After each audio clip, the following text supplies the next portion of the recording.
எதிரிகளாக நம்மை போன்றவர்களை சாராய் பிழிந்தார்கள் அல்லவா? அவர்களின் அதிகாரம் வேரடி மண்ணோடு பிடிங்கெறியப்படும். ஏழைகளுக்கு இழைத்த அநீதிக்கு முற்றுப்புள்ளி வைக்கப்படும்.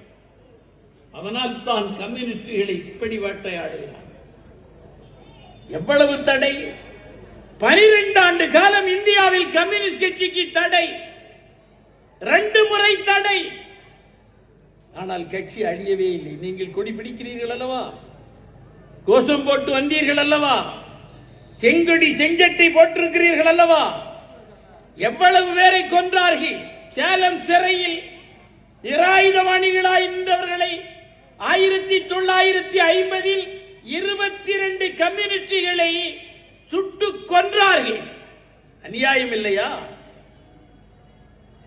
வேலூர் சிறைகளில், கோவை சிறையில், கடலூர் சிறையில் விலங்கு பூட்டி சித்திரவதை செய்தார்கள்.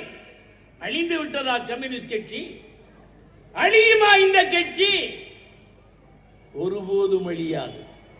நீங்கள் மற்றவர்களை மிரட்டுவது போல் கம்யூனிஸ்டுகளை மிரட்டிவிட முடியாது. எங்களை நிலைகுலைக்க வருகிற நெருக்கடிகள் நிலைகுலைந்து அழியுமே தவிர, எங்களை தோற்கடிக்க வருகிற சக்திகள் தோற்றோடுமே தவிர நாங்கள் நிலைகுலையவே மாட்டோம். நிமிர்ந்து நிற்போம், நெஞ்சை திறந்து காட்டி நிற்போம். எந்த தகராறுகளும், எந்த தாக்குதல்களையும் எதிர்கொள்ளுவோம்.